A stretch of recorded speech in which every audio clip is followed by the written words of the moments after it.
Hello students, how are you all. उम्मीद करती हूँ आप सभी स्वस्थ और सुरक्षित होंगे। And this is the 11th day of video lecture, class 8, subject computer. Today we will start a new lesson 3, log on to Access. आज हम एक नया चैप्टर स्टार्ट करेंगे, लॉग ऑन टू एक्सेस। इस चैप्टर में we will learn in this chapter few points that I want to tell you. Concept of database and DBMS. Types of structure of database, advantages of DBMS, Access 2016 and its components, creating a database, view of table, adding a table, rules for naming field, data types, setting of data types, field properties, primary key, editing table, sorting field, sorting, filtering, searching of data, closing access, opening and existing database. So these all points we will learn in this chapter. First of all, we will start the concept of database. What is the concept of database? Information is an important factor to manage our routine activities. हमारे daily life में हमारे routine activities को manage करने के लिए जो information होता है, that is the important factor. यही हमारा इम्पॉर्टेंट फैक्टर होता है जिससे कि हम अपनी डेली लाइफ में डेली रूटीन एक्टिविटीज को मैनेज कर सकते हैं। And so it's maintenance and management to plan well for future. और इसीलिए हम इसको मेंटेन करते हैं, इसका मैनेजमेंट करते हैं, अच्छे से प्लान करते हैं ताकि हम इसको फ्यूचर में यूज कर सकें। From a child to an old man, एक बच्चे से लेकर के एक बूढ़े आदमी तक, a professional to a homemaker, एक प्रोफेशनल से लेकर के एक होम मेकर तक, एवरीवन नीड्स इंफॉर्मेशन, सभी को इंफॉर्मेशन चाहिए। मतलब हर एक व्यक्ति को काम करने के लिए कुछ ना कुछ इंफॉर्मेशन चाहिए, उसकी डेली एक्टिविटीज को, उसके रूटीन एक्टिविटीज को परफॉर्म करने के लिए इंफॉर्मेशन चाहिए। However, data in its raw and unprocessed form is meaningless. आगे हम आपको बताते हैं कि जो डेटा होता है, डेटा जब अपने रॉ फॉर्म में होता है और अनप्रोसेस्ड होता है, मतलब कि बहुत ही अभी वो कच्चा होता है और अनप्रोसेस्ड होता है, प्रोसेस नहीं किया गया होता है, उस फॉर्म में जब होता है तब ये मीनिंगलेस होता है, तब उसकी कोई मीनिंग नहीं होती है। But when such data is converted into information, it can be easily interpreted. लेकिन जब हम उसी डेटा को कन्वर्ट करते हैं किसी इंफॉर्मेशन में, तो ये आराम से इजिली इसको इंटरप्रेट किया जा सकता है, समझा जा सकता है कि इस डेटा से हमें क्या इंफॉर्मेशन प्राप्त हो रही है। Hence, it is essential to provide a structure to the available data in a computer system and organize it, which can be achieved with the help of a database. इसीलिए एक database, जो available data होता है, उसको एक structure provide करना, उसको एक स्ट्रक्चर में लाना किसी भी कंप्यूटर सिस्टम में, और उसको ऑर्गेनाइज करना बहुत जरूरी हो जाता है। Which can be achieved with the help of database, जो कि सिर्फ और सिर्फ डेटाबेस से ही अचीव किया जा सकता है। यानी कि जब हम अवेलेबल डेटा को एक स्ट्रक्चर प्रदान करते हैं, जब उसको हम एक स्ट्रक्चर फॉर्म में लाते हैं, तो ये काम हम इस कंप्यूटर सिस्टम में करते हैं और उसको ऑर्गेनाइज करते हैं, तो इससे हम आसानी से कोई भी इंफॉर्मेशन को अचीव कर सकते हैं, जो कि काम सिर्फ डेटाबेस में हो सकता है। तो डेटा क्या होता है, इंफॉर्मेशन क्या होता है, उसको हम एक एग्जांपल के थ्रू देख सकते हैं। जैसे कि हमने यहाँ पे देखा, is Ram good a boy, यानी कि ये सब क्या है, ये सिंगल डेटा है। सिंगल डेटा जो है अभी ये रॉ है, ये ना तो स्ट्रक्चर्ड किया गया है, ना ही ऑर्गेनाइज किया गया है, ये अलग अलग डेटा है। तो इन डेटा की अपनी तो मीनिंग है, लेकिन इससे इस मीनिंग से कोई इंफॉर्मेशन निकल करके नहीं आ रही। जैसे कि इज की मीनिंग क्या है, लेकिन इससे क्या इंफॉर्मेशन मिल रही है, कुछ भी नहीं। उसी तरीके से राम से भी क्या मीनिंग, राम का मीनिंग क्या है, एक नेम है ये, लेकिन इससे इंफॉर्मेशन क्या मिल रही है, कुछ भी नहीं। उसी तरीके से गुड अ बॉय, तो ये एक जब डेटा होता है, ये अपने रॉ फॉर्म में होता है, तो उससे कोई भी मीनिंग नहीं निकलती है। लेकिन जब हम उसी डेटा को जब हम एक स्ट्रक्चर फॉर्म में ले आते हैं, उसको ऑर्गेनाइज करते हैं, तब हमें उसमें से इंफॉर्मेशन प्राप्त होना शुरू होती है। जैसे कि हमने इसी डेटा को एक रॉ फॉर्म, जो हमारा रॉ फॉर्म में था, इसको हमने स्ट्रक्चर वे में हमने यहाँ पे ऑर्गेनाइज कर दिया, Ram is a good boy. तो इससे एक इंफॉर्मेशन निकल के आ रही है कि राम एक अच्छा लड़का है। तो डेटा और इंफॉर्मेशन में ये अंतर हुआ। सो हम डेटाबेस को हम अगर इसका डेफिनेशन हम कहना चाहें तो हम कह सकते हैं a database is an organised collection of data. ये एक ऑर्गेनाइज्ड कलेक्शन ऑफ डेटा है। It help us to enter, manage, access and analyse a large amount of information quickly and efficiently.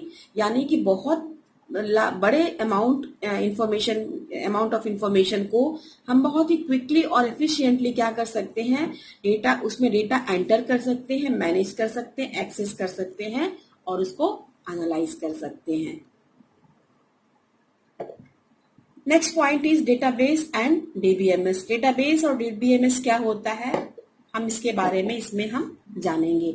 Unknowingly, we all use database in our daily life. जाने अनजाने में हम अपने daily life में हम database को use करते हैं। कैसे? We maintain our personal address diary. जैसे कि हम अपने पर्सनल एड्रेस की जब डायरी को मेंटेन करते हैं, wherein जिसमें कि we record address and telephone numbers our friends, जिसमें कि हम अपने फ्रेंड्स, अपने रिलेटिव्स, जो भी हमारे नेटवर्क में लोग होते हैं, उनके फोन नंबर और एड्रेस को क्या करते हैं, मेंटेन करते हैं।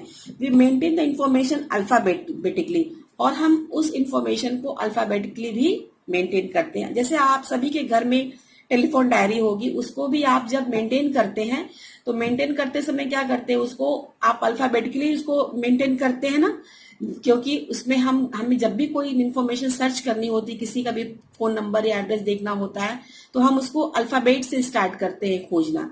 so that wherever any information is needed, ताकि जब भी हमें किसी भी इंफॉर्मेशन की जरूरत हो, we could browse and extract the information quickly।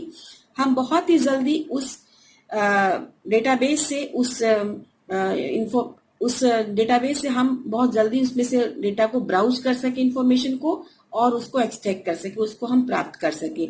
We keep and adding new address and also update the contact number and postal address of our friends if there is any changes. हम time to time क्या करते हैं कि अगर उस postal address में या contact number में या एड्रेस में कोई भी चेंज होता है तो हम उसको मेंटेन करते हैं, हम उसमें ऐड करते रहते हैं जब भी उसमें कोई चेंज होता है। यानी कि हम उसमें एडिट करते हैं, डिलीट करते हैं, मॉडिफाई करते हैं, और उसमें कोई भी अगर चेंज होता है तो हम उसको, उस डेटाबेस को चेंज करते हैं। हम ऐसा पर्सनल डायरी में अपने करते हैं ताकि हमें कोई भी इंफॉर्मेशन जब भी प्राप्त करनी हो, जब भी जरूरत हो, तो हम तुरंत उस डायरी से हम कोई भी इंफॉर्मेशन प्राप्त कर सकें। All these operations that we perform like adding, updating, sorting, editing, deleting, etc. are the functions of database। ये सभी के सभी परफॉर्मेंस जो कि हम ऑपरेशन जो कि हम करते हैं, एडिट करना, ऐड करना, अपडेट करना, सॉर्टिंग करना, एडिटिंग करना या डिलीट करना, ये सारे के सारे क्या है, this all are the functions of a database. ये डेटाबेस के फंक्शंस हैं। अब हमने एक टेलीफोन डायरी का हमने आपको एक दिया था एग्जांपल, हमारे पास बहुत सारे और भी एग्जांपल्स हैं जिसको कि हम देख सकते हैं। जैसे टेलीफोन डायरेक्टरी को मेंटेन करना, a dictionary maintaining a list of students and their addresses, keeping their records pertaining to academic and cocurricular achievements, list of groceries and in a grocery store, catalog in a library, list of customers in a bank, maintaining employees information in office and organization, etc. are the examples of different types of database। यानी कि आप अपने daily life में इतने तरह के database को देख सकते हैं जिसको कि हम जाने अनजाने में मेंटेन करते हैं और हमें पता भी नहीं होता है कि ये सारे के सारे क्या है, डेटाबेस हैं।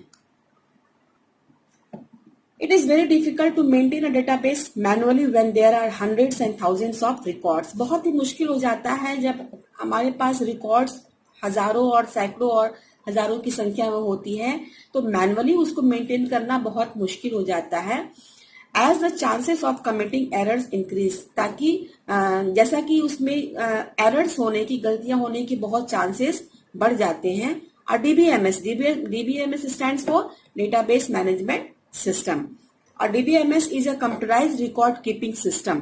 डीबीएमएस क्या है? एक कंप्यूटराइज्ड रिकॉर्ड कीपिंग सिस्टम है that enables you to create, modify, store and extract information from a database। किसी भी डेटाबेस से आपको इंफॉर्मेशन को क्रिएट करने, मॉडिफाई करने, स्टोर करने और उसको एक्सट्रैक्ट करने के लिए, उसको उस इंफॉर्मेशन को प्राप्त करने के लिए एक ऐसा हमारे पास कंप्यूटराइज रिकॉर्ड कीपिंग सिस्टम होता है DBMS. It saves our times and energy, ये हमारे टाइम और एनर्जी को सेव करता है। The main function of a DBMS to provide the users with efficient and reliable methods of data retrieval. जो इसका मेन फंक्शन होता है वो डीबीएमएस का वो यही होता है कि किसी भी यूजर को जो भी इंफॉर्मेशन दे, वो इंफॉर्मेशन बहुत ही रिलायबल मेथड ऑफ डेटा हो, बहुत इफिशियंट हो, बहुत रिलायबल। इफिशियंट मतलब बहुत आसानी से प्राप्त कर सके, बहुत ही रिलायबल हो, जिसपे कि विश्वास किया जा सके। उस मेथड ऑफ डेटा रिट्रीवल से हमें वो इंफॉर्मेशन मिल सके। मोर ओवर, इसके अलावा it reduces the errors creeping into the database. या इसके अलावा ये जो है कि एरर क्रीपिंग मतलब कि एरर बढ़ते जाने की जो किसी भी डेटाबेस में है उसको क्या करता है, एरर्स बढ़ जाने की संभावना को क्या करता है, ये रिड्यूस करता है, यानी कि उसको कम करता है टू अ ग्रेट एक्सटेंट, ताकि वो एरर जो हो बहुत ज्यादा ना फैल जाए, उससे पहले ही वो डेटा एरर को कम करता, रिड्यूस करता है। Therefore data handling using DBMS becomes fast and efficient. इसी तरीके से जो हमारा डेटा हैंडलिंग होता है डीबीएमएस के थ्रू, जब हम डेटा हैंडलिंग करते हैं तो ये क्या हो जाता है, बहुत ही फास्ट हो जाता है, बहुत एफिशिएंट हो जाता है, बहुत ही ये आसान हो जाता है। Now we will learn the types of database. Database कितने तरह के होते हैं? There are two types of database, flat file database and relational database.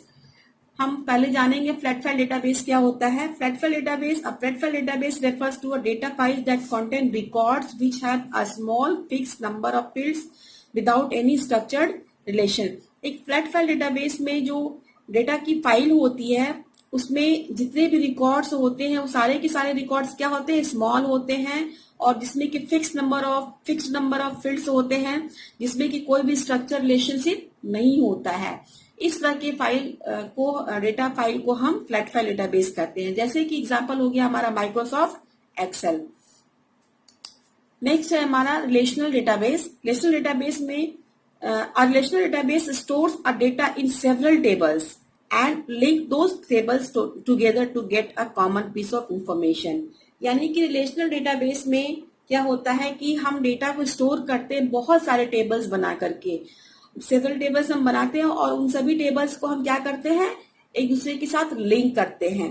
और सभी टेबल्स को लिंक करने के बाद हम उससे इसलिए लिंक करते हैं ताकि एक हम कॉमन पीस ऑफ इंफॉर्मेशन को हम आराम से, आसानी से उसको हम प्राप्त कर सकें। जैसे कि एक एग्जांपल हम बता दें, माइक्रोसॉफ्ट एक्सेस, माइक्रोसॉफ्ट एसक्यूएल और ओरेकल, ये डेटाबेस के अलग अलग टाइप्स हैं। माइक्रोसॉफ्ट एक्सेस भी एक डेटाबेस है, एसक्यूएल भी एक डेटाबेस है और ओरेकल भी डेटाबेस है। तो ये एग्जांपल्स आपको हमने बताया रिलेशनल डेटाबेस के और फ्लैट फाइल डेटाबेस के Microsoft Excel. So for today that is enough class. And now it's time to homework. You have to read the chapter 3, page number 32-33. So it's enough. Thank you, class.